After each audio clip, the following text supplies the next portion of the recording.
The Becoming Flame podcast broadcasts pure, unfiltered power exchange that stokes the flame of your being. Because it's time to remember. It's time to return. It's time to become flame.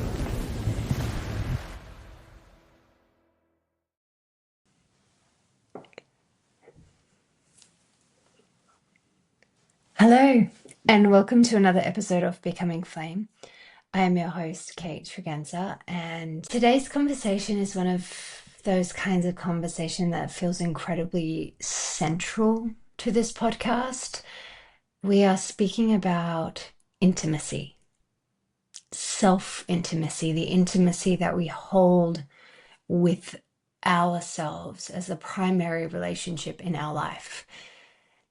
We're not talking about intimacy as we've been sold it. It's not intimacy for someone else. It's not intimacy as sexuality or sex or performance or seduction or really something that happens in relation to another person. This is a conversation about intimacy as the capacity to stay with yourself, to feel what is true, to know your desire, to know your boundaries, to know all the different aspects of yourself, to meet the parts of yourself that have been abandoned, performed over, perfected, numbed, or hidden. You know, the ones that we contort and make smaller, make less important, make unimportant, and really keep ourselves maybe in this easy life, but one that isn't ours. So this conversation is about how do you come back into the body, not as this project to fix, not as this thing to transcend, but as a place to live, as a person to be full up of, and to claim your life, to claim your aliveness, and to know that your aliveness is the point of life. My guest today is Magdalena Garzon. She's an intimacy guide, coach, body worker, and space holder based in Vienna.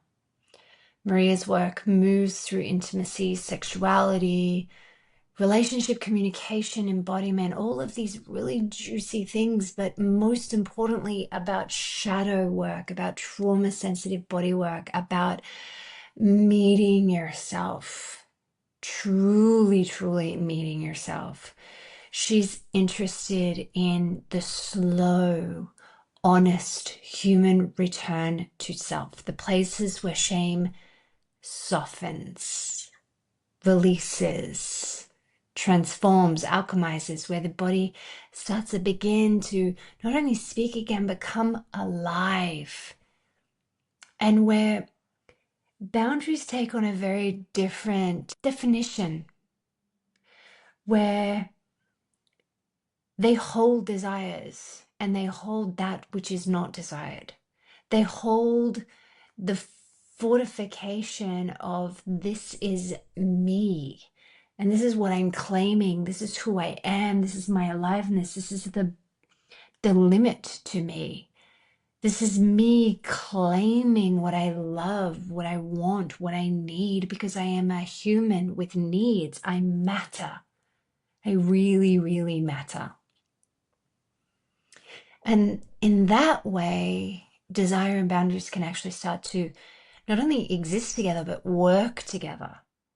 We can stop trying to become more perfect, stop trying to become more curated, more healed, more something, enlightened, and actually start to become more real, to become truer, more coherent, and live in that place of truth, coherence, authenticity, and self-love in a way that actually transforms your entire life around it, where the truth of you and the intimate connection that you have with yourself becomes the organizing principle, becomes the mechanism that reorganizes your life back into coherence, back into what actually it means to be erotic and alive and empowered to be what you want.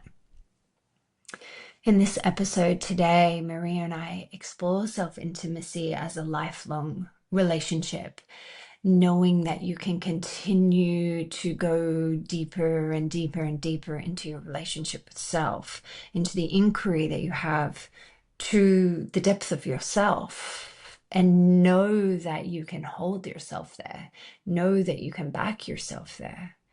We talk about the difference between sexuality and true intimacy. And I really love it when we start talking about why being easygoing, why being fine with everything, by being that girl that just goes with everybody else's flow, can sometimes be a survival strategy, can sometimes be the sign of a woman that's completely outside of her body, that might need to think about who she actually is if she reclaimed her desires, reclaimed her boundaries, reclaimed her yes and her no, and actually started to say, I want this, I need that. And so it really takes a deeper investigation into why aliveness matters so deeply in a world that often rewards numbness, dissociation, performance, easygoingness, and being low maintenance. And this conversation goes into the body, into shame, into spirituality, into the feminine, sisterhood, parts of ourselves that we judge, and then paints a radical possibility that intimacy is not about being more desirable to others, but about being able to not only meet yourself, but meet every other person in the world, where competition, contrast, comparison, lack, war, combating really starts to melt away. And Maria paints a picture of what life could look like for all of us if each individual on this planet radically claimed their intimate relationship with self. So if you have ever felt disconnected from your body, unsure of what you want, afraid to need, afraid to ask for help, afraid to feel, maybe you just are tired and exhausted of living a life that looks fine but doesn't feel fully alive. If everything is just, yeah, sure, okay, dull, numb, dim, this conversation is for you. So let's welcome Maria Magdalena Garzon to Becoming Flame. Welcome to the podcast, Maria. Hi, welcome. Nice to meet you. Nice to meet you too. I'm so excited about this conversation. It's something that is so important to me. Self-intimacy and my intimate relationship with myself has become just the most important relationship that I hold. And what intimacy means to me keeps unraveling and keeps deepening and keeps evolving or devolving and then evolving. And, it's an ever changing, as if I were in a relationship with another person. It takes time. I need to tend to it. I need to cultivate it, right? And so that's why I really wanted to have this conversation with you. I know that it's a huge passion of yours. It's like you dedicate so much of your time and work to the space. So it's your definition of self-intimacy and why is it important? I think you already touched on a lot of points already in your short introduction about it and your relationship to self-intimacy, because I think it is a journey. It's not this one thing. And like you said, it's a whole relationship that you have with yourself. It's like the relationship you have with other people.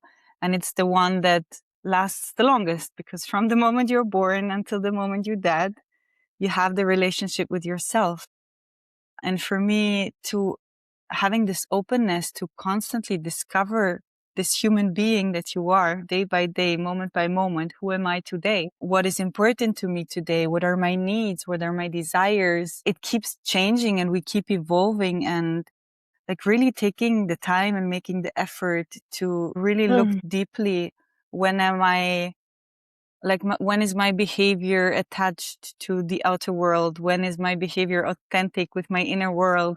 What is driving me? Why do I behave in certain ways? What do I love about myself? What do I still don't love about myself? And how can I also bring these parts of myself home and start engaging and loving these parts that are still unloved? Mm. So self-intimacy for me, I would say it's this deep, deep journey of inquiry of who am I and how can I come closer to myself. I love that word, inquiry. How do you think inquiry and curiosity are different? Or are they the same and it's just a different dance between them? Hmm. I think that's an interesting question I've never thought about before. But for me, I think curiosity has a bit less action in it than inquiry, where it's really about digging deep and taking steps and making it happen. For me, curiosity is like, okay, I'm curious, I'm open, I want to Mm. understand, I want to see. But the inquiry has a bit more of action driven energy, I would say. What do you think? Yeah. Well, the only reason I asked you is because the first thing that came to mind when you said inquiry was that feels like an investigation. Like that feels like a digging exercise, like an archaeologist. Like I'm going to deeply investigate along a particular line this particular aspect of myself to unlock it and move through it. Whereas I felt like the curiosity side of things is like, oh, there's a trigger. I'm going to approach that with curiosity and openness. Why does that happen? And maybe you start off curious and then you move into inquiry once you pinpoint, okay, this is what it's about. I need to get deeper into that. Where did that come from? Is that mine? Is that, how does that show up in all other areas of my life? I think this the curiosity is the initial opportunity into the inquiry. Just from the way that you yourself opened it, I was like, okay, I think that's interesting because I hear a lot of people saying like approach yourself with curiosity. And I love that word, like approach Mm. yourself. And this investigation is like with inquiry, with where is this taking you? What is this unlocking for you? Yeah. Yeah, it's beautiful what you described, and I totally agree. And I feel like you said, or when you asked me this question, I think it is this dance. Sometimes Right. curiosity is enough being open to something.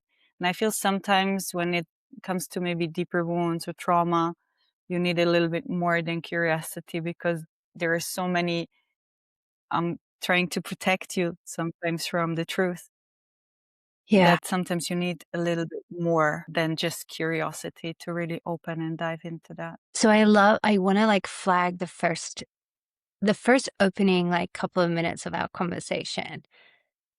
We've already very clearly stepped away from something that most people have in their mind of intimacy as equaling a sexual activity, Mm, intercourse, maybe masturbation, maybe like a pleasure based. So someone might hear, oh, like I want to open my relationship with my self intimacy. They might interpret that as I'm going to start a masturbation practice, or I'm going to, increase my mm, sex life, or focus on my libido, or my arousal, or whatever it may be. And so I think let's just address the elephant in the room, like straight up. mm. Why was none of your answer about that?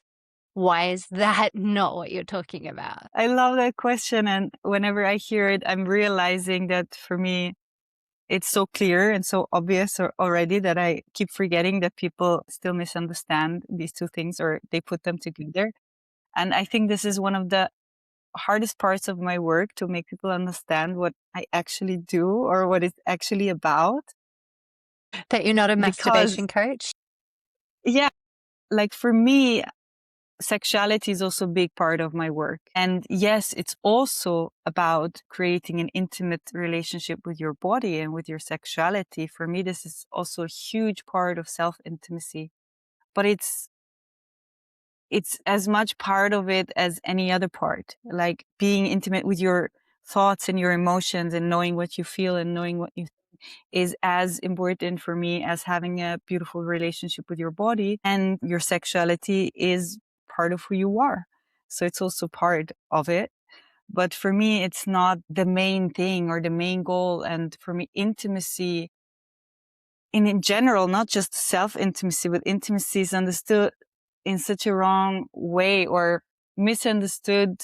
I don't want to say wrong, but it's just so attached to sexuality because very often this is the only intimacy that we know or that we learn. But all the steps that actually would lead to sexuality that we jump over. We just go to what we know. We go to the physical. We want to release the tension, but we miss all these moments of really meeting another person. And that's the same with self-intimacy, to really take your time to meet yourself. And also not going into masturbation because I know, okay, I need to push these 3 parts of my body and then I will have an orgasm and beautiful. That's beautiful. And I don't want to shame that. It's great to do that. But there is so much more to that. There is like, if you really take time to meet your body, to feel your body, to start understanding what is it that my body actually wants if I step away from everything that I learned about it, from everything that I see or that other people tell me, or how it's supposed to be, how it's supposed to sound or look like, but really take a moment to be with myself. Then I call it self-pleasure, not masturbation, or there's masturbation, which is more like pushing the buttons. And then there is self-pleasure, which is like really taking time for myself. Definitely. For me, very often, self-pleasure doesn't necessarily end in an orgasm, but it's much more amazing. It's And for me, literally intimate, the yeah, pleasure of self. yeah, yeah, I love totally. it. It's pleasure of being myself, the pleasure of feeling myself. And so pleasure for me definitely is a big part of self-intimacy because I start to even understand what gives me pleasure in life, not just Mm. sexually, but in general. Like, what do I like? What do I like to do? How do I like to express myself? How do I like to live relationship with myself and with others? So I try to come back to your initial question is why didn't I mention it? And I think it is because I have this awareness and I want to bring this awareness to people that intimacy is so much more than sexuality. And sexuality, without even touching the topic, becomes so much deeper the moment you start exploring intimacy. So for me, it's not often not so necessary to even dive into the topic of sexuality because it anyhow will change your relationship to sexuality and to pleasure the moment you start taking time for yourself and being intimate with yourself in other ways. It's really fascinating that we even need to have this conversation, isn't it? Like Yeah. there's a part of me Yeah. that feels sad, like a deep grief that this is an For important conversation and that we need this many clarifications and that we need to explain this is important and this is necessary. Like it's sometimes so confusing how we got here, right? How much for how much of us has been contained and reduced and limited and dimmed. And I think that this reclamation of intimacy with self is like literally saying, I'm important, like I'm valued, I'm a person and I matter as a starting point. But you can't have intimacy with yourself if you don't matter to yourself. yeah, that's a beautiful part. And I mean, it's sad. It's sad. I think it's very sad. And I think it's one of the, for me, and I guess everybody thinks that about their own passion or what they bring to the world. But I feel for me, it's really the the essence of everything. For me, it is the one thing that changes everything. Because the moment I started changing my relationship to myself, the moment I started mattering, is that English? I started to Mattering. matter to Yeah. myself. Um, everything changed. My relationships to other people changed. My relationship to my work changed. My relationship to money changed. To my health changed. I eat differently. I exercise differently. I have different people in my life. I do different things. And I feel if everybody would learn to have this relationship with themselves again, because I think we do have it until we lose it, then I think our world would look so differently. It's, yeah, it's just, for me, it's the key to everything. So So yeah, I go agree. It's into that. very, Like, tell us what exactly, like, tell us where you live and what it feels like and looks like in your world. do you mean how my relationship with myself Mm, mm. looks like? When you're saying like this before and after almost that you're painting this picture of like, once I started doing this, this is what it all changed for me. Like, how? Yeah. What, how is it that just creating an intimate relationship with yourself changes your entire life? I think that's really important to understand. Yeah, well, if I think back, my relationship with myself was really horrible. Everybody has a relationship with themselves, but most of the times it's not a most beautiful one. So there was a lot of critical voices in my head. I criticized everything I did, everything I thought. I was always scared I might do something wrong. I might be criticized by other people. I was a perfectionist. It was horrible for me to make mistakes. I had a bad relationship with my body. When I was a teenager, I was hurting myself. I had a very difficult relationship to food. I was on diets constantly. I was working out way too much. I tried to have the perfect body. I wanted to be seen. I wanted to be attractive to men. I needed the attention from outside. I needed to be loved from outside. I struggled with money. I didn't believe I could charge for anything because I'm not worth anything. So how can other people give me money for what I do? Because it's not worth anything. I used to be an actress most of my life.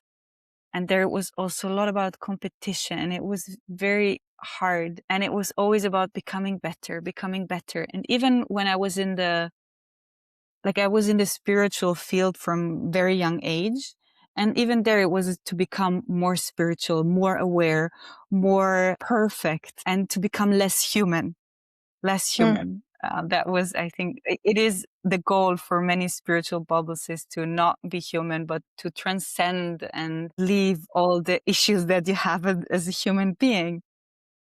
And when I started to meet the tantric world, that is more about accepting all of life and embracing all of life and death and all of our shadows and the good and the bad. And when I started also, I also had very toxic relationships. So for me, it was the end of a big relationship that finally I had time for myself. And it was Mm. horrible. It was a horrible journey in the beginning. It was very painful. But I started to realize that I'm not going to find what I'm looking for out there. I'm not going to be loved from the outer world if I'm not even myself. They might love this image that I'm creating. They might love the body that I am creating by starving myself, but they will never really love who I am. They might appreciate something like this character, but it will never end this loop of me trying to be something else than I am, trying to be a version of myself that I'm not, and being seen for what I'm not and being loved for what I'm not. So I will never get the love for who I am if I continue this cycle. So it was a lot about forgiving myself, learning who I am, learning even I didn't have any needs. For me, I was always Yeah. like, "Oh, you need something? Well, that's fine for me. You want to go on holidays to Italy? Okay, let's go to Italy because I don't care. I don't know. You want to eat this? Okay, let's eat this because I don't even know what I want. I thought I don't have any needs until I discovered I just suppressed them so much, Mm. and I started to learn what is it that I like and dislike. I started to say no, which for me was one of the biggest teachers. to learn to say yes to myself and no Mm. to things that don't serve me, that don't work for me, that are not aligned with me. So of course, I still have parts of myself that I don't love all the time. And not everything is perfect. And like I said, it's an inquiry and it's a curiosity about myself. And there is lots that I learned about myself. And at the same time, I don't want to get stuck in this idea, this is me. And because I think human beings are shifting and changing who they are every moment. So for me, it was a lot about self compassion. And it's still, sometimes I do something or I say something and I'm like, oh my God, why did I do that? Why did I say that? That was horrible. Or I make a mistake and I'm like, oh my God. But it's about what happens after. These moments still will exist and I don't think they will maybe ever disappear. And that's fine. But for me, it's about, okay, what they do after. Mm. Looking at myself like we look at children. You have a child, right? Like this, okay, they make a mistake and maybe we are angry for a moment, but in the end, it's like, okay, they didn't know any better or they tried their best and they just can't do it better right now. And to look at myself like this and say, Yeah. okay, I didn't know better. If I would have, I would have done differently. So this is the best I could do. Okay, is there something I want to change? I want to learn out of that, or maybe it was just a funny mistake and being okay with that. Maybe it was embarrassing and just breathing into that. But holding myself like as kind of as my own parent and giving myself the space to grow and allow myself to make mistakes. I think this is a big piece of the whole intimacy work with yourself to one on one side learn about yourself and also on the other side be very compassionate with what you figure out about yourself because there is parts that you might not want and that are very hard to accept. And I believe as human beings we carry everything in ourselves, like we even carry the archetype of a murderer or a rapist. So how do I navigate if suddenly these parts of myself come out? Because it's not just It's, about yeah. the beautiful things about yourself and loving all that is great about yourself. Yeah, it's interesting that you just said that because I have a earlier episode where I found out my great grandmother was 12 years old when she birthed my grandfather, and he was taken, you know, away from her. She was put into state custodial care, and then he was raised by other people. And through that alchemical journey of actually meeting her, the only reason that this all came up was that she came to me via my grandfather in a dream and like just kept coming and coming every morning for like a week until I was like, fine, what do you want? Sat down, did this work, found out about her. And as I was doing that um, alchemy on the grief and the violation and all of this kind of stuff that was so easy for me to access as a woman, right? The realization of my biological great grandfather, who was this violator, is held within me too. And the work of intimately knowing where does that play out in my story? Like, where do I violate or take or victimize other people? Like, where does that, not as an archetypal, but as a genuine DNA encoding? Because it's so easy for me. I heard stories about my grandfather who wasn't great. My father definitely got a lot of those traits. I see that in my brothers. I see that in my uncles. I saw this in my line and I distanced myself. And I had to like really own up to this idea of if this is everywhere and you can see it clearly because it exists in you.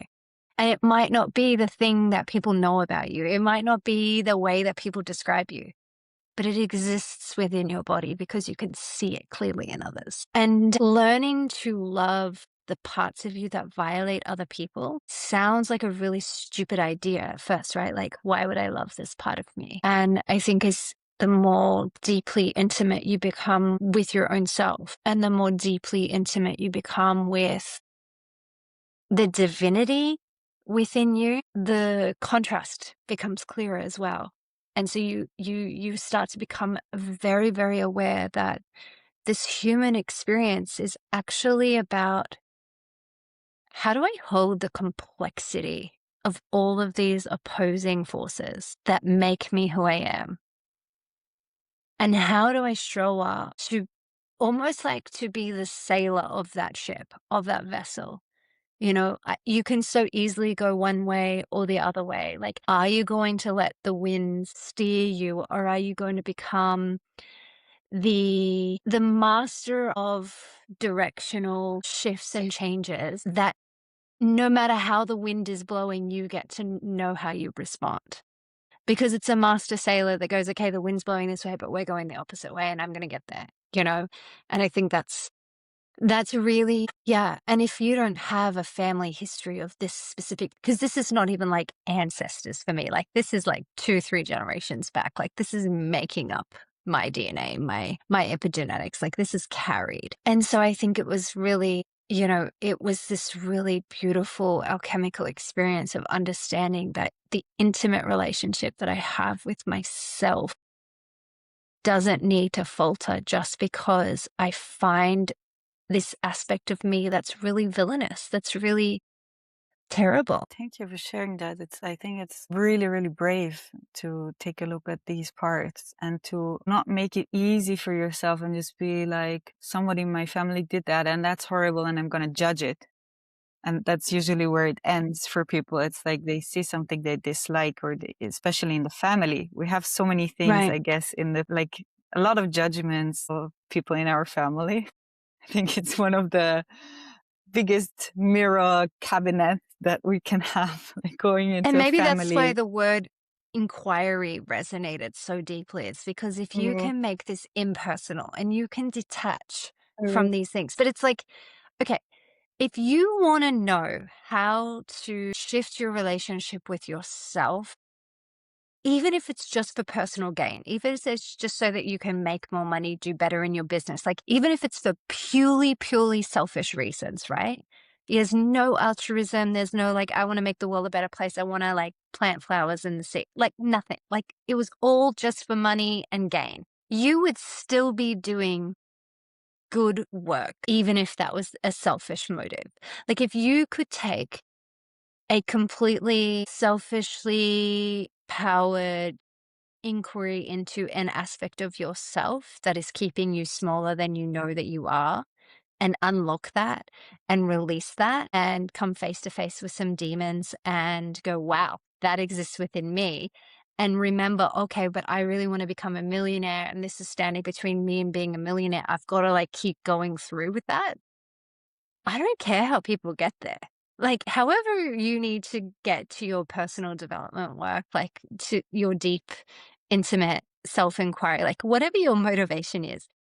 The problem is it becomes extremely satisfying to have these things shift in your life.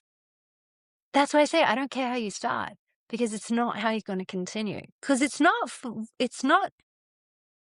the kind of work that you want to show up every day and do unless you have the kind of understanding that it really unlocks human potential. It really shifts and it really changes you. yeah, yeah, that's very true.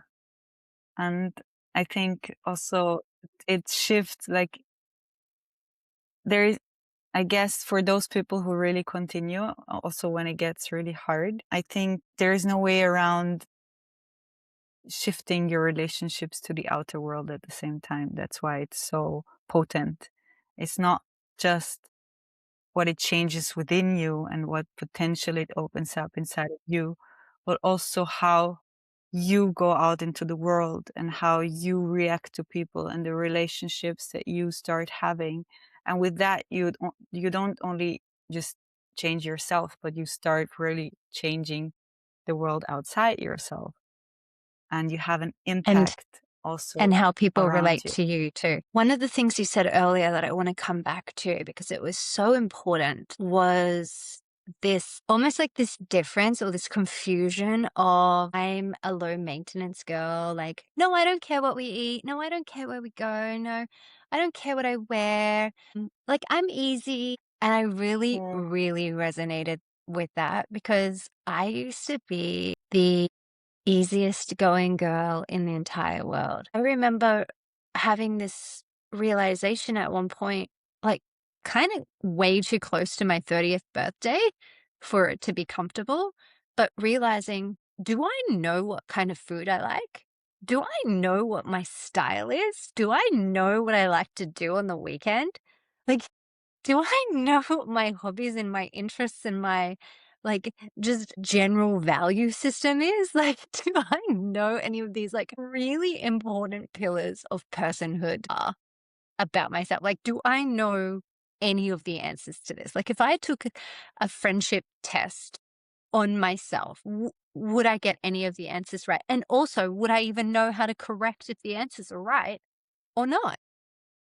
Like, I really want to dig deeper into that. Like, how did you realize actually being easygoing is not the flex we think it is? I think for me, I didn't even know that, like, for me, this was just, I thought, I don't care. I thought this is me. I'm just flexible. And I think for me, the hardest part was to even understand that it's not true that this is me, but it's a behavior I learned to be loved and be safe. And maybe even there was no space in my childhood for my own needs so much. So my needs were not so important. And even though I'm sure my family did whatever they could under our circumstances, but still there was just no space because other things were more important. So for me, I had to care more about my mom's needs, for example, when I was a child. Or I thought I had to. I didn't have to, but I thought this is more important. So I was very like, I learned how to tend to other people's needs. And I learned that these needs are my needs because this is what's going Mm, to keep us safe. And this is what's important. And this is what makes me feel good because I'm being appreciated and I'm being loved. And so I feel good about it. So only when I started to, and I think this is very connected with the whole piece of self intimacy, is when I started to learn to feel myself again. And I think this mm, is the key of it all, is we're so disconnected from feeling ourselves. I really had to connect again with my body and my emotions and understand, like, okay, how do I feel right now?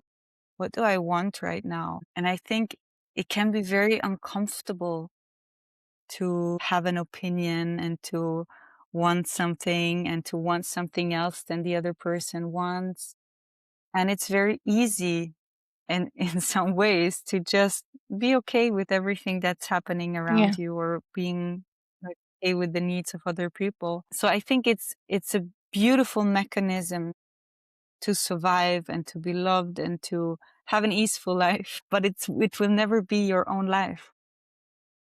And I Mm, think the moment you realize I'm not living my life, like that for me was this painful moment of like, if do I, like on my last day, passing away, looking back at my life, this is something I would regret, that I didn't live my life. I'm going to repeat what you said because I think that really, like, oof, you can have an easeful life, but it won't be your life. How did you find this out? Like, how did you decode this? I'm so interested, like, because I think we're talking about things in general terms, but like, what is the like, what is the nuance on that? So if someone's listening, they're like, yeah, but I do like any kind of food, or I do have so many interests that anywhere I go, I'm going to enjoy it. Or I'm like such a joyful person that if I go to I don't know, a forest, or if I go to a doof festival, I'm gonna have like an equally nice time. Like, so do I have a bad intimate relationship with self? Like, what's the how do you go into that so that someone listening to this can really understand tangibly what you meaning here? Because it's so important. The first thing that comes to my mind is it doesn't mean you cannot have multiple interests and things cannot give you pleasure. But I think it rather shows up in, it's more of a neutral feeling. I think Hmm. it's not so much of, oh, I go here and I really enjoy myself. And I go here and I really enjoy myself. And I eat this food and I so love it. And it doesn't matter which food. I love it, love it, love it. I don't think it shows up like this so much. I It's think not it's like, yeah, more that's like fine. I don't care. it's fine. It feels more numb. It feels Right. more, it doesn't come to my mind the English word for it, but It's like indifferent you're is it, I just, think it's yeah, the word indifferent. indifferent, nonchalant. Like, it's like if you go to the restaurant, you eat the food, it could taste like cardboard, it could taste great. You're just eating, like, you're just existing. Like, it's just, Yeah, yeah, I ate it. How's your food? Yeah, it's fine. Okay. yeah. And Or for you go me, to the shop to buy a that's dress. already What very, do you think? It's fine. yeah. And I think like for me, this is very, very close to depression, actually, because depression is suppressing our feelings and it's numbness. Like this is the beginning of depression. And for me, it was like going down a bit like deeper and deeper into depression when I realized, okay, something here is like really off. And I feel, so I think it's mainly when you feel, okay, there must be something more than this. Like Mm. my life is not exciting me. I'm not waking up and I'm like enjoying what I'm doing. I have a job that's like, I do it because I make money out of it. I have a relationship that is, yeah, it's okay. Or actually, I already know it's not really good for me, but I don't want to be alone. It's like this life that is okay. Yeah. It's either okay or it's less than okay. But if your life is not exciting and you're not like full of life, like I don't wake up every day and I'm full of life force and passion You don't have every fucking birds day. getting you dressed?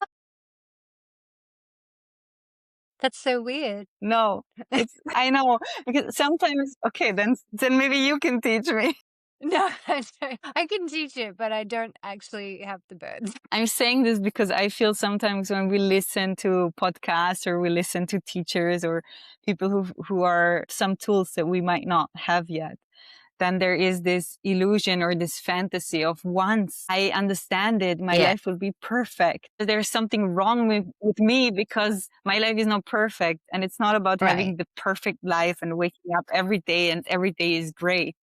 But it's about having those ups and downs and waves and being alive and not being in this state of flat. Everything is flat and it's okay. And it's like, yeah, I'm okay with that. I'm okay with that. It's nice. It's, yeah, good. Why not? Why not? It's more of a feeling of why not than yes, full yes. If you're Yeah. letting this feeling of yes, I want to eat this, or yes, this is my favorite dress. I really love this, or this event. I can't wait for it, or my relationship is really nourishing me, not just my intimate relationship or not just my love relationship, but I have friends that where I feel really seen and loved and where we like work on our relationship and like where there is aliveness. I think it's mainly about aliveness, feeling Mm. aliveness. And for me, it's not about feeling good every day because also feeling grief can be very alive or feeling anger can make you feel alive. So it's about allowing the full range of your life. Yeah. So what was your initial question? I want to go deeper into what you said as opposed to repeat the question. I think Okay. it's that it is that it is that aliveness. It is that. For me, my definition of sensuality has really come so simply into defining you are a person, woman, who lives with full senses, like with full sensuality. Like, so that means that you are alive in the sensations of the body, of the experiences that you have in the world. Like for me, that's Eros, is just life force, energy, vitality. Are you here? And I guess for me, especially with all of the changes that are happening in the world, like right now, is like, why is this so important? Is because literally our humanity it's like there's never been a time in history where humans had to define humanness and what it actually means to be a human and why it's important to be a human. And this, if you're not alive and you're living in this monochrome and you're just acting like a machine anyway, but now you do things way worse than any other machine could do, then I think that's the call to arms, right? Like if you're an alive being and you understand why you are here, and it's not to transcend and it's not to like leave the body, because then if you're here to leave the body, then let the AI take over and just let's admit defeat right now. Like we'll all leave our bodies, we'll go to wherever this apparent place that we're all trying to go to is anyway. That's not the hard part. That's called death, by the way. Like we leave, okay? And so if the goal of your aliveness is to die, that doesn't make any sense. It doesn't make any sense. And I think it's like what you were saying right at the beginning of the call of like, it's been the greatest, in my opinion, it's been the greatest scam of all time, the spirituality space of like, we need to transcend, we need to leave the body, we come to enlightenment.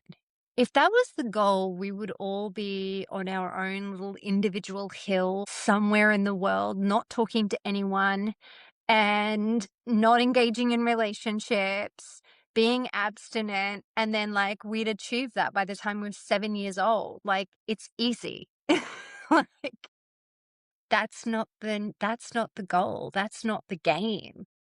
The game is like, how do you become fully alive as a human? And that's what you're talking about, is this intimate relationship with self that holds every single aspect of humanity, every single aspect of earth consciousness. And then you've got to hold that and learn to love it and be intimate with it and like see yourself fully as both the victim and the victimizer, as the witch and the hunter, like as the black and the white, as the up and the down, and then like come to not numbness, but a sense of, I guess, equanimity, but I guess it's more than that. It's probably called love, in a different nuanced version of love that we haven't got enough language for.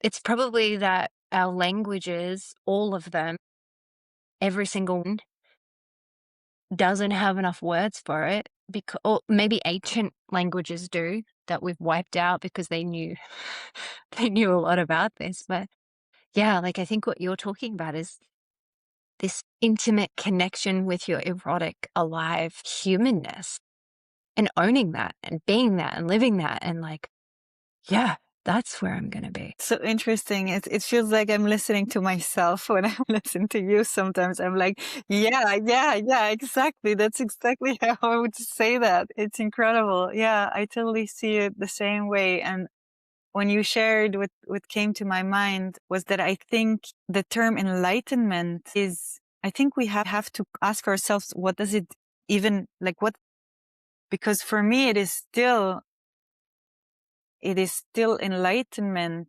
I'm not aiming to be enlightened, but for me, it's still like this journey of learning, or this journey towards this love that you're talking about. And for me, this is enlightenment. For me, this is the same thing. But I think this idea of enlightenment will happen if I sit alone in the desert and I meditate all day long to transcend my body and to leave the body because the body is something bad. I think that's a misunderstanding of what it is about. Like you said, it's this misunderstanding of, oh, something like we came here to live here. But what is the journey? What is the in between? Or why are we here? And for me, it is this becoming fully present, yes, but becoming fully present with the human experience, with my body, with my emotions, allowing myself to feel all of that, stopping to suppress the parts that are not acknowledged or not welcome in our society, to have this curiosity of what does it even mean to be human? What is this life? Like, we just come here, we have a couple of years here, and we will die anyway. Like, it's not, this is the, like, no matter if this is your goal to leave your body or not, it will happen at some point. Yeah. So why not You will get enjoy your the ride goal. there? Yes. So Guaranteed I don't you will have to get work your for goal. that. I don't have So to do here's my much for that. working theory. My working theory is that enlightenment is a principle of patriarchy. And the truth, I think, as I step deeper and deeper into my own body and my own I don't know what I want to say, like intimate self-love connection, I think the goal is endarkenment. And then you become your own internal spark from that deepest dark.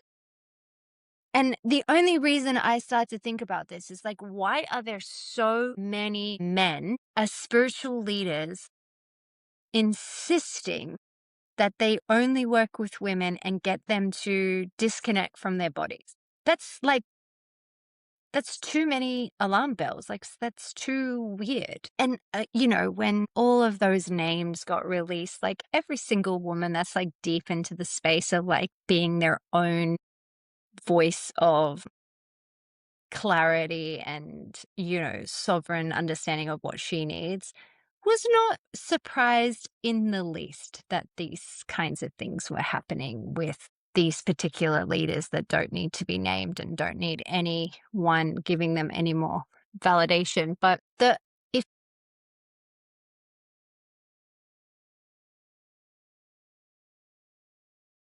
I wouldn't, I would, what would have happened? Like, that's the kind of stuff that what would happen is you get cut open by a surgeon and you get told that your body doesn't know how to birth. You know what I mean? Like, the more that I see the enlightenment path, the more that I understand it was made as a very specific technology to keep women very disempowered and out of their bodies. Yeah, I guess to keep humanity, but probably especially women, because I feel the feminine the feminine essence is the body and the aliveness and the feeling. Like, this is the feminine energy. And I mean, we live in a world that is a lot about the masculine energy and about not feeling, about not needing, about work. Like, you need to produce. You are here to work. You're here not to feel anything or to be chaotic or to be alive, because it's not supporting the system. So cutting off everything that is feminine supports the patriarchy a lot. So I think Yeah, it's they want because robots. the feminine lives in the women, it's even harder on the women.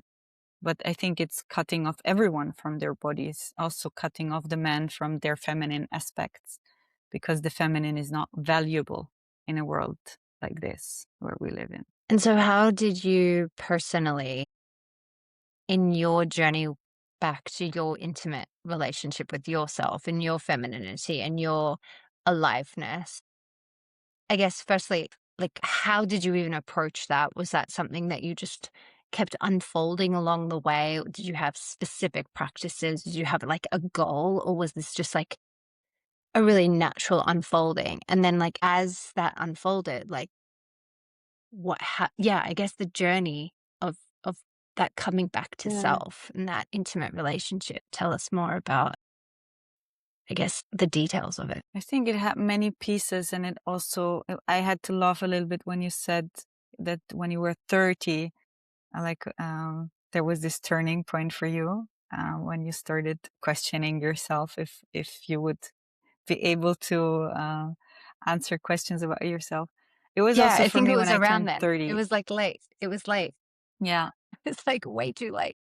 I don't think that's late. I think it's a very common age for humans, or maybe it's for women, I don't know, especially. But it was also for me when I turned 30, my life started to fall apart completely. Like I lost my job, I lost my relationship. I moved back to Vienna where I'm based now and I grew up. I kind of lost everything that I built until that point. So it just left me with the nothingness. It left me with this blank page, and it left me with a lot of pain and grief and an understanding that I'm not in a life that I want to have. I was very unhappy. And for me, it was first about letting go everything that didn't serve me anymore, that was not aligned with me anymore, that suffocated me. And then life just took me on this journey. For me, I cannot explain it differently, but I feel like it was really meant to happen, kind of. Because someone mentioned the training, the International School of Temple Arts, ISTA, where I went. From there on, my life really shifted because I suddenly understood, oh, I'm allowed to have boundaries. I even understood what it is to have boundaries. I was like, oh, it's okay. I can have my own desires. I can have needs. I can say no to people. I started to investigate what is my sexuality? How does it feel for me? And what is it that I want? How do I want to live it? And it's not for anyone else, but for myself. And I think for me, the gateway was kind of sexuality. It was a bit of the missing piece, a missing link. Because I was in the spiritual world, I was an actress, I was like the psychology of humans and learning about myself, embodiment. It was all the pieces were already there. But once it went like deeply into shame and sexuality and desires and needs and boundaries, I was like, whoa, nobody ever taught me this. Yeah. All the taboos, all the thing that nobody wants to look at, especially in the spiritual world. It's like sexuality. No, we don't have that. We don't do that. We don't look at that because it is it's a very fine line to work with those energies also. And it needs a lot of integrity. So that for me was really the gateway to jump into that. And also for me, it was the first time I was out of a relationship.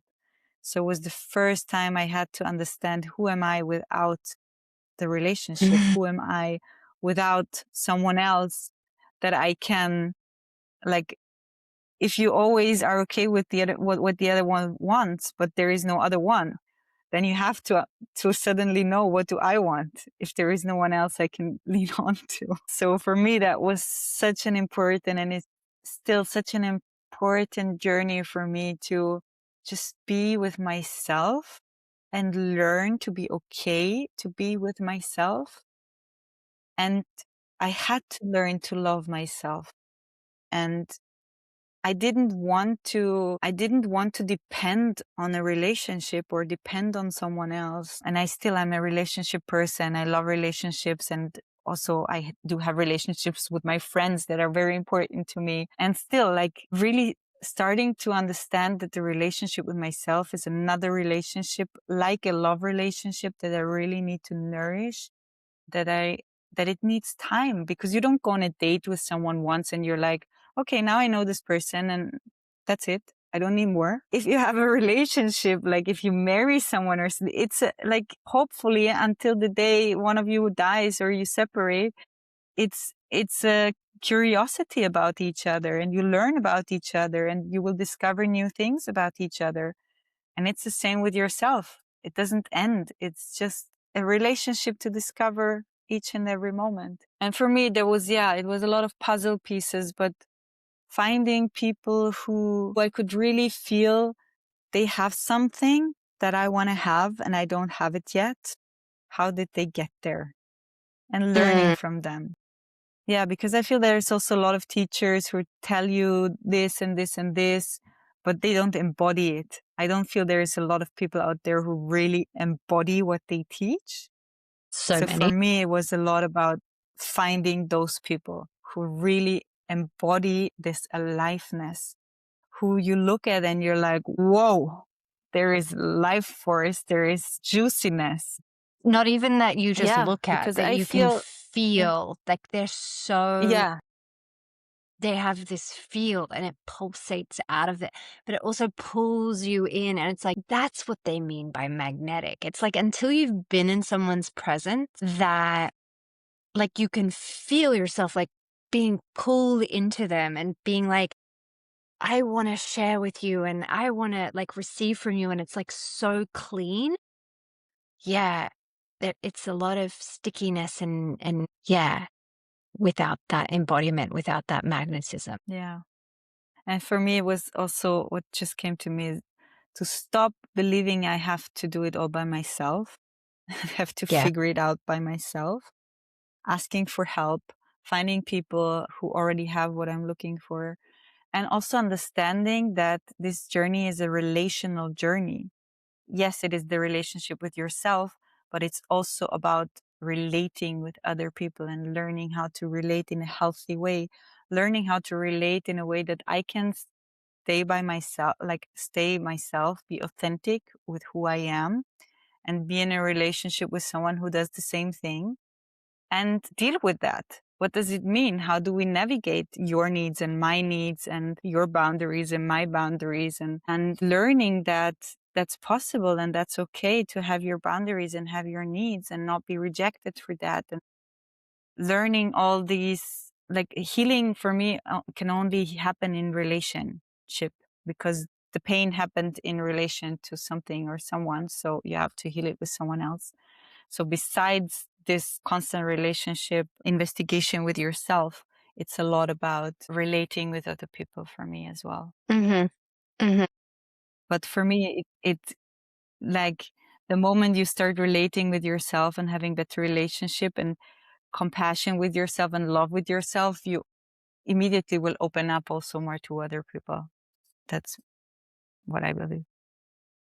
I want to know more about what you discovered about asking for help and receiving help. Hmm. Yeah, I think this is one of my biggest teachers to ask for help. It's still difficult for me sometimes. Yeah, I think especially women. Yeah, because we have learned that we have to be able to do everything by ourselves. We're not allowed anymore to lean on a man. We're not so we have to figure out how to make our own money, and we have to figure out how to be a mother, or most of, like, there is still this idea of every woman has to like somehow become a mom or want to be a mom, or it's very selfish still to decide that you somehow don't, I feel. So I feel as a woman, we grow up in this society where suddenly you have to be able to do everything. You have to be the masculine and you have to be the feminine at the same time. And we live in a world where we don't want to need each other. We want to pay someone to do something for us. So we need to make the money to pay people to do something for us. But this whole community aspect of supporting each other, especially when you become a mother, like this support of a community, it's so needed. And it's so not there. It's like, okay, if I don't manage to do it myself, then there is something wrong with me. Mm. If I can't do it myself, I need to learn how to do it, or I need to pay someone to do it. But this idea that as a human being, I'm not meant to be able to do everything and be perfect in everything. And we come into this world with different gifts for a reason. So we can complete each other and we can support each other in that. And for me, it was especially also a piece of sisterhood to learn to ask for support from other women and to learn to be there for other women and to really step out of this whole idea of comparing each other and comparing myself to other women and this whole competition of who is more beautiful, who is more this, who is more successful, who has more men, who is more sensual. This whole, oh my God, it's and to really Mm. step out of that and hold myself also accountable once these thoughts come in, and be like, hey, we are here to support each other and to cheer each other up. And the more I learn to give that to other women, the easier it also becomes for me to ask for support. So for me, it was like first giving, because that made it easier for me to receive it, and not in a sense of I always need to give to the others and the others are more important than I am, but really be like, okay, what's the world that I want to live in? How do I want to live sisterhood? How do I want to live community? And then holding myself accountable and move like that. And through that, allowing myself that I'm part of this community too, and I'm part of that world too. So it's okay to ask for help and to ask for support. There's a lot of personal reflections that came through that mirrored what you were talking about. I think even like my story of like why I had a really big Saturn returns like 28, 29, but by the time I was 30, I was like kind of back in myself. I was single. I was in this place of life where I was like, okay, now it's me. Like I've been in this like long relationship in another era, in another generation, that I would have had to marry that guy and that would have been the rest of my life, right? And I was in this place of like, I didn't have to get married. I didn't have to do that. I got to leave that relationship. And now at 30, I get to like actually know who I am in this whole different way, because I don't think that I had a life where I didn't know who I was because I was traveling so much when I was in my 20s.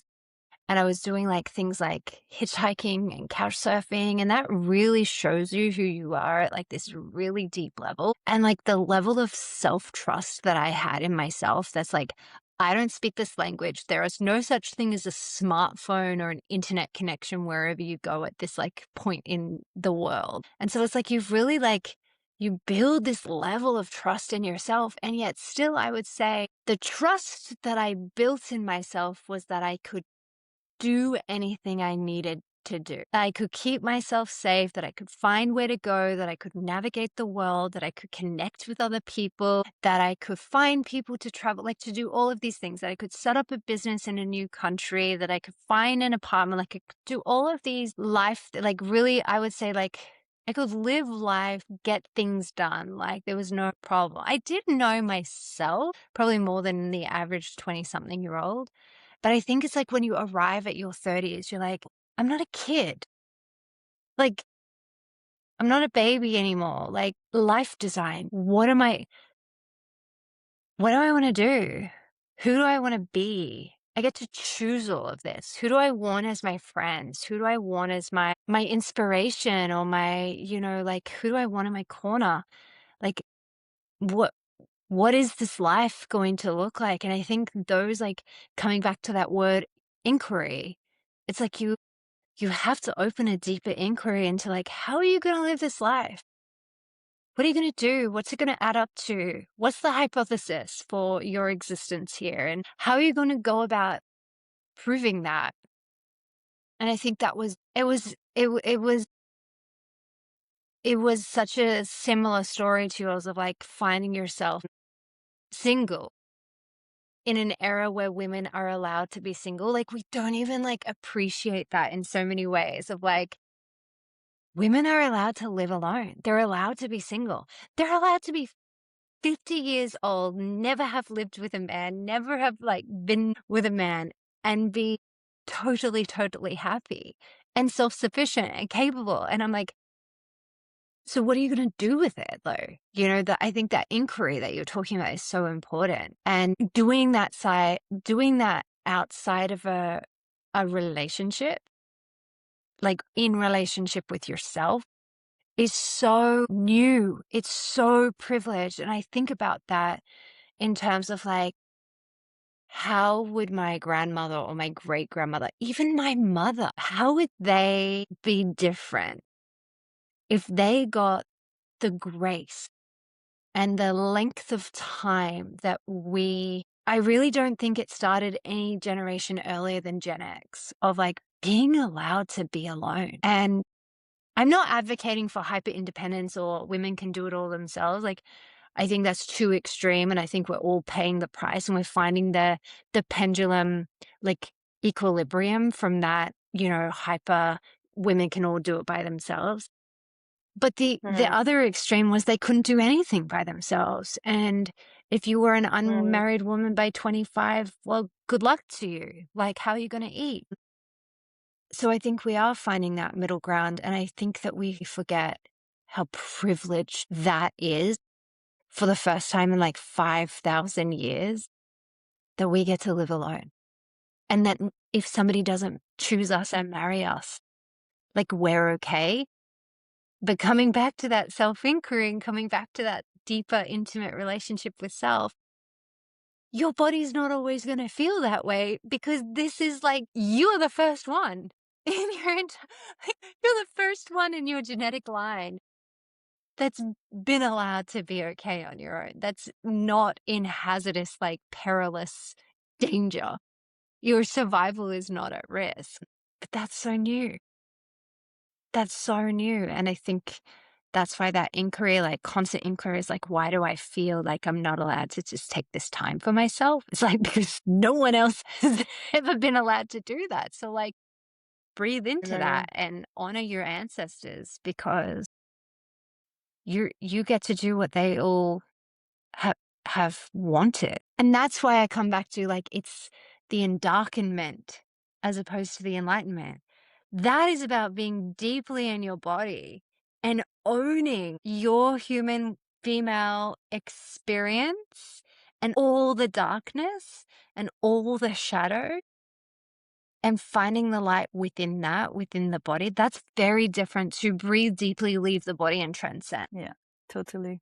And I feel that this is something the feminine will need to bring in the next years, decades, to bring the darkness and to bring this inquiry of the dark and the body and what does it mean to be in our bodies to complete the picture and to not just be in the masculine and being what we have been told for so many years. And also here, it's not about everything about the masculine is bad or something, but it's about we need both pieces. And one piece will never bring us like it can only create pain and suffering if we just look at one piece of who we are, if we just look at the love and the light and the masculine, but we need to look also into the darkness, like you said, and to really land in our bodies and in the mystery and the unknown and coming back also to our intuition and the connection to the mystical and the connection to source in this form through the body, through feeling ourselves. So I think maybe this could be a great conversation for next time. Yeah. I mean, that's the thing, right? You start to go deep into these kinds of conversations, and then you're like, and this, and this, and this, and it's never ending. And that's the whole point, is that it really truly is never ending. And the connection that you have with yourself shouldn't be ever ending. It is about this spending the rest of your life getting to know yourself in this way, like you would a lover. Like, would you marry someone on your 21st birthday and go, okay, well, we're done. Like, I've already know everything I need to know about you. Let's just sit in the other room from each other. I mean, don't get me wrong, people do that. But how much more interesting is it to actually assume that somebody is going to show up and evolve every single day? And you get to learn more about that person. And the only reason you wouldn't assume that somebody has depth and value in getting to know them is because you don't think that about yourself. And so, if vice versa, if you're dating someone or if you're in a relationship, whatever kind of relationship with someone where they don't find you deeply fascinating, it's not really about you. It's that they don't even know that they are deeply fascinating. And I think that's another thing that you touched on earlier, is like, once you find yourself to be the most fascinating, investigation topic of your life and you show up with that like level of enthusiasm to know more about yourself and develop your intimate relationship with yourself, anyone who doesn't think the same about you is very clearly not going to last, because it's going to be such a stark contrast between like, are you serious? I'm amazing. How do you not know that? And not in this egotistical way, but in the way of like, I am amazing and therefore I can show up and see how amazing you are. But you don't see the same about me nor about yourself. Like, we're just like naturally not a fit anymore. Yeah. Would be great if we would all be able to see that and to voice that in relationships. There's so many relationships out there who just keep going and keep moving and people are suffering, and if we would just acknowledge that, and would be an amazing world. So, what's your vision for how this world could shift into, this different way of relating to ourselves? Like, what would that come? What would that create as a world externally? If every single person in this world had the same level of intimate relationship that you have with yourself, if they had the same level of intimacy with themselves as you have, what would change? Like, what would it look like? What's your dream? Your vision? I think my dream and my vision is that, first of all, everybody would, like, it's giving you so much to change your relationship with yourself. This already in itself is such a gift, to stop hating yourself, to stop judging yourself, to stop trying to be someone else. It takes so much energy, and it's such a hard life if you wake up every day and you're trying to be someone else, trying to be something that you're not. And just this exhalation of, I'm allowed to be myself, and Yeah. it's beautiful to be myself. That in itself, I feel, would shift so much. And at this point, when you start allowing yourself to be who you are, you will be able to start allowing other people to be who they are. So we will slowly move into a world where everybody is just who they are, and you don't need to question if anybody is authentic, or if what they say is true, or if somebody's talking about behind your back about you or something. All these things would just fall away, because people can just be authentic and honest and truthful. And the world will be very, very juicy and very colorful, because we're all so unique. And the moment we would allow ourselves to be in this uniqueness, the world would just become very, very colorful and fun. And all these, you wouldn't compare yourself anymore. Mm. You wouldn't need to prove anything to yourself or the world anymore so much. So this whole power game that we have in our world, the whole money game that we have in our world, it will all crumble and fall apart. And all the wars that we have, if you stop the war inside yourself, there is no need to have a war with the outer world. If you don't need to prove yourself, if you don't need to fight against anyone because you cannot look at your own shadows, all these things would just fall away. So it doesn't mean we would run around and be happy all the time. I don't see that. And I don't see that as a great outcome. I see the world just being alive and figuring things out together, and being curious about yourself, being curious about each other. And that means you don't have to get along with everyone, but you will find your own people, and people would just gather with those people that they love, and not spend time with all the people that they hate. So there is no need to fight against anyone, because it's very simple. Once you know your truth and you act on your truth, things become very simple. Definitely. Do you think this vision, really this technology that you're talking about, coherence, and of the mechanisms that exist when large groups of people or the entire population is coherent, is truthful, is authentic, is alive, do you think that's going to change the trajectory of like artificial intelligence or other kinds of intelligence? Like, do you think this is like, do you think it's worth fighting for this humanity, or do you think you just come into your truth and you just allow whatever happens? And if it's that humans no longer stay here, then that's what it is. Like, you seem to have a lot of peace around it. So I'm interested how you feel about the future being positive. I'm not so attached to the idea that humans need to survive on this planet. I think we take ourselves way too serious. I think if it comes to the point that we just disappear, that's okay. I mean, there's other species that have disappeared and the world will keep turning without us. And maybe we are, maybe it's okay. Maybe we have done our part and maybe it's time to move on. And maybe there is something, I'm sure that whatever will come next, it's impossible for us to see what it will be, with or without us. So either we will figure out a way to stay on this earth in a more peaceful way, because otherwise we will anyway just kill each other and that's the end, I think. Or, or I think right now, I feel it's about finding a way to use things like AI in a healthy way, that it's a support for us, that it's supporting us in our growth. And it's not, and still, like you touched on it today, like staying human, and AI will never be able to be human.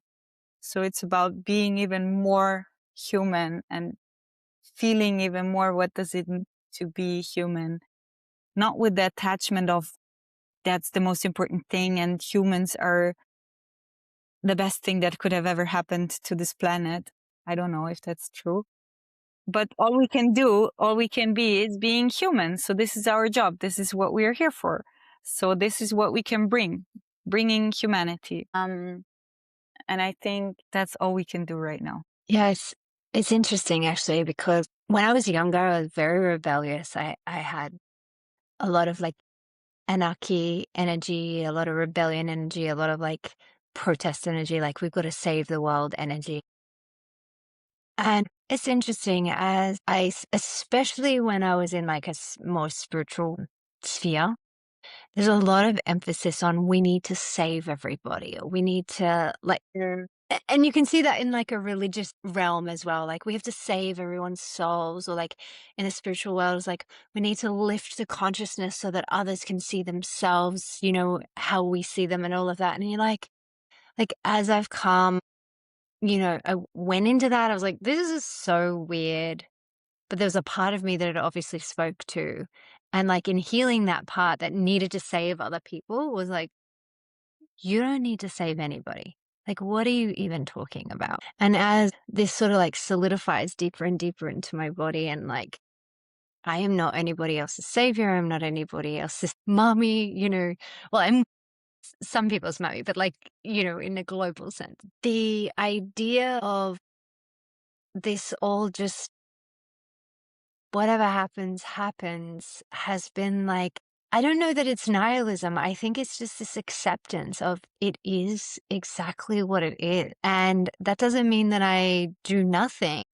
But my work is exactly what you just said, fixing the wars that are inside of me, fixing the competition that exists within me, looking at the demons that are within me that are playing out on the world scale. It's not going to the streets and protesting. It's going inside and being honest and developing that intimate connection with the truth of every aspect that I am. And I think you've said it so beautifully.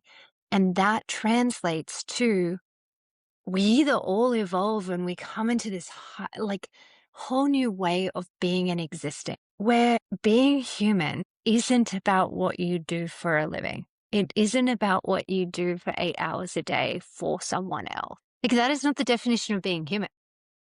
We've just forgotten for so long that our definitions and our minds are so contracted and so narrow that when we think of AI and the comparison of AI versus humanness, we're like, it's all about work and what the AI can do. I'm so excited that AI can do everything that I do because I don't want to do. I don't want to do it Mm. all. And that's what's exciting. It's like, well, maybe we have this opportunity to actually reclaim beingness. And the only people that can lead that charge are women, because that's our native state. Like, that's what we're here for. But if we're not in our truth of who we are, and we can't be with ourselves, we can't sit with ourselves, we can't be silent and still and comfortable and embodied and magnetic and full, how are we going to be human? We're going to continue to compare ourselves with AI. I'm not a machine. So I Luckily. love your vision. Thank you. Let's see where the higher intelligence is taking us. Yeah, I love it. I love it. All right, Maria. Well, thank you so much for this talk. I could talk, we could go into, like, we could do so many rabbit Yeah. holes and we could sit here for the next like 5 Yeah. hours, but we've got to be elsewhere. We've got to be ourselves somewhere else. Tell people how they can connect with you, how they can find you, how they can work with you. What are you guiding them into? If they heard what you have and what you're claiming for your own self and they want to taste that, how could they get it? So I work in different ways. I work one-on-one with people online, but also in person. I give body work. I'm just bringing out an online course um, that is really focused on this theme that we talk about today. Like really, it's called How to Get Intimate with Yourself. So it's all about creating this intimacy with yourself. I give retreats and workshops all over the world, mainly in Austria, but also in the world. And all of my work, like there is this thread going through everything that I do, and I bring it in different colors, and I bring it in more relational fields in the retreats, and I bring it more in like relation with yourself in my one-on-one work. So the easiest is to go on my website, because there you can find everything that I do and everything that I offer. Yeah. And I keep changing my offers. I love to work with women. So sometimes I bring offerings that are only for women. But I also really love this relational piece of men and women, because there's so much healing potential there. The sexuality piece, like I love to bring these different pieces because they're all important, but it all comes down to this. Who am I? Who am I in the end? I love it. We'll link everything below, and including your Instagram, your website, everything as well. So leave us with your parting thoughts on developing an intimate relationship with self.